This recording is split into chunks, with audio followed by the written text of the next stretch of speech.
আসসালামু আলাইকুম রহমতুল্লাহি ওয়া বারাকাতুহু। আজকে আপনাদের মাঝে নতুন আরেকটা গল্প শেয়ার করতে যাচ্ছি। যে আমার বয়স তখন 8-9 বছর হবে বা 8-10 বছর এর ভিতরেই হবে। তো আমি ওই খেলতে খেলতে ঘুরতে ঘুরতে আপনি তখন তো ওই মার্বেল ছিল, কাচের মার্বেল, এগুলো খেলতাম, খেলার প্রতি খুব ছিল। তো যাই হোক, এগুলো করতে করতে হঠাৎ করে হাঁটতে হাঁটতে ঘুরতে ঘুরতে ঘুরতে ঘুরতে সে চলে গেলাম আপনার ওই লঞ্চ ঘাটে। ওই সময় স্টিমার চলতো, স্টিমার খুলনা থেকে ঢাকা আসতো, ঢাকা থেকে খুলনা আসতো। তো যাই হোক, ওই লঞ্চ ঘাটে চলে যায়। ওইখানে রাত্রেবেলা রাত হয়ে গেছে, তো ওই লঞ্চ ঘাটে ওইখানে আমি ঘুমাইছিলাম। ঘুমার পর এক পর্যায়ে সকালবেলা দেখি ওই স্টিমারে লোকজন উঠতেছে।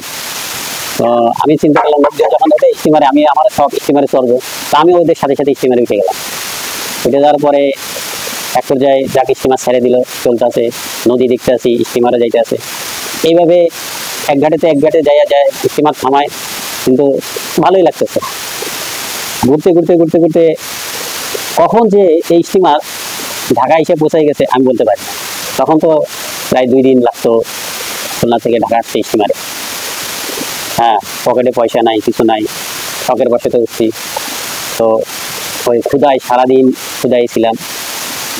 ওই অনেকে দেখা যাচ্ছে ছোট বাচ্চা কি একটা কিছু কিনতো, ওই তখন চিরা ভাজা আর হলো ওই নারকেল চিনি, এগুলা স্টিমারের ভিতরে বিক্রি হইতো। তো কেউ যদি কিনতো, হয়তো এখানে দাঁড়াইছিলাম বা ওই যে বিক্রি করে সে কিছু দিত। ছোট বাচ্চা ছিলাম, দেখতো মায়া লাগতো, দিলে ওইটাই খাইতাম। তো খাইতাম, একটু পানি খাইতাম, এভাবে রয়েছি। এভাবে করতে করতে হঠাৎ করে স্টিমার দেখি লোকজন সব নেমে গেছে, ঢাকা এসে পড়ছে। তখন তার অত কিছু বুঝতাম না যে এটা ঢাকা, এটা লাস্ট স্টিমার। সব নামা যাওয়ার পরে এখন আমিও নেমে গেছি। নামে যাওয়ার পরে সব নামার পরে কিছুদিন পরে দেখি স্টিমারটা স্টার্ট দিয়ে, মানে স্টিমারটা আবার ঘাট থেকে চলে যাবে। আমার আবার কি মনে হলো, স্টিমার যদি এটা চলে যায় তাহলে আমি বাড়িতে যাবো কিভাবে? হ্যাঁ, আমি আবার ওই স্টিমারে লাফ দিয়ে উঠি। ওঠার পরে স্টিমার ওইখান থেকে নিয়ে আরেক ঘাটে রাখলো। রাখার পরে এখন স্টিমারে যে স্টাফগুলো আছে, কেউ আসে জিজ্ঞেস, ফিরে তুই নামলি না? এবার না, আমি তো বাড়িতে যাবো। তোর বাড়ি কোথায়? আমার বাড়ি খুলনা। তুই ঢাকা আসিস কিসের জন্য? না, এমনি ঘুরতে ঘুরতে আসিস স্টিমারে। বাচ্চা কয়, ঠিক আছে, তাহলে তুই এই স্টিমারে আবার খুলনা যাবে, তুই নামিস না, নামলে হারিয়ে যাবে। এই স্টিমারে আবার খুলনা চলে যেতে পারে। সেই পর্যায়ে আমি আর নামি না, এখানে রয়েছি। যাক, পরে এক পর্যায়ে আবার স্টিমার যেই ঘাটে লোকজন নামাইছে ওই ঘাটে আবার স্টিমার বেরানোর পরে আবার দেখি লোকজন উঠতেছে স্টিমারে। তো যাক, লোকজন উঠতেছে, আমি তো এদিক সেদিক ঘুরতেছি। এক পর্যায়ে স্টিমারে আবার স্টিমার ছাড়ার পরে এদিকে তো আমার বাপ মা খুঁজতেছে কোথায় গেছে। তখন তার মোবাইলের যুগ ছিল না, কিছু না। তো আমার বন্ধু বান্ধবদের জিজ্ঞাসা করে, কি ব্যাপার, ওরে দেখছি? তো কেউ বলে যে না, ওরে দেখছি ওদিকে যাইতে, ওরে দেখছি আমাদের সাথে খেললো, খেলার পরে কোথায় গেছে বলতে পারে না। যাক, বাপ মা খুব টেনশন করতেছে, চিন্তা করতেছে। তো এক পর্যায়ে যাইতে যাক, এখন পেটেও ক্ষুধা, কি করবো? তো ওদিনই দুপুরে বিকালের দিকে তখন স্টিমার বেশ দূরে আসছে, কোথায় আসছে তখন তার বলতে পারি না, ছোট ছিলাম। তো এক স্টাফ স্টিমারের উনি আমার এসে জিজ্ঞাসা করছে, এই ভাত খাবি? আমি বললাম খাবো। উনি আমার একটা প্লেটে ভাত দিছে আর মিষ্টি কুমড়া দিছে, আমার এটা মনে আছে। মিষ্টি কুমড়া দিয়ে ভাত দিয়ে বলে, ওই পিছে যায়, ওইখানে খাবি, কেউ জানি না দেখে।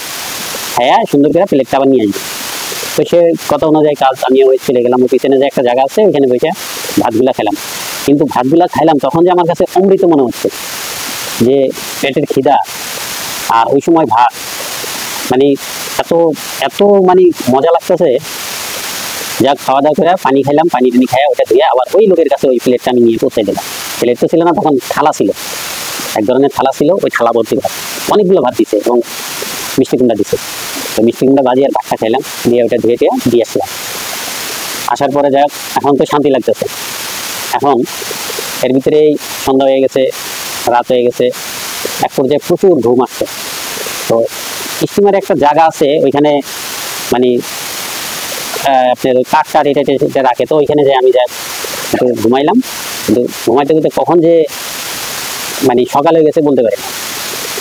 তো এক পর্যায়ে আমাকে এই কিনা স্টিমারের যারা স্টাফ আছে আমার ডাক দিয়ে উঠে, তুই কোথায় যাবি? তা আমি বললাম, আমি তো খুলনা যাবো। খুলনা যাবি? খুলনা তো চলে এসে এই তো লোকজন নেমে যেতে, তুই এখনো নামাস না? যাই পর্যায়ে দেখলাম যে হ্যাঁ লোকজন নামতেছে, তো আমি লাফ দিয়ে তখন খুলনায়, তখন আমি ঘাটে নামলাম, নেমেই তো যাক এখন বাসায় আসলাম। আসার পরে তো আমার আম্মা খুব কান্দাকাটি করলো, কোথায় ছিলি, কই গেলি? আমি বললাম আমি ঢাকায় গেছি। ঢাকায় গেছি কীভাবে? তুই ঢাকায় গেছি? আমি স্টিমারে উঠছি, স্টিমারে মানে নিয়ে গেল। যাই হোক, পরে এই মা আম্মা আরো বকাবকি করলো আমারে, তখন নিয়ে গোসল টোসল করায় আমাকে খাবার দিল। তো এই ছিল আমার জীবনের গল্প। ছোটবেলায় কত রকমের গল্প, যে মনে করে ওই সময় যদি আমি ওই স্টিমারে না ব্যাক করতাম তাহলে আমি আর খুলনা আসতে পারতাম না, আমি হয়তো হারাই যেতাম, বাপ মার মুখ আর দেখতে পারতাম।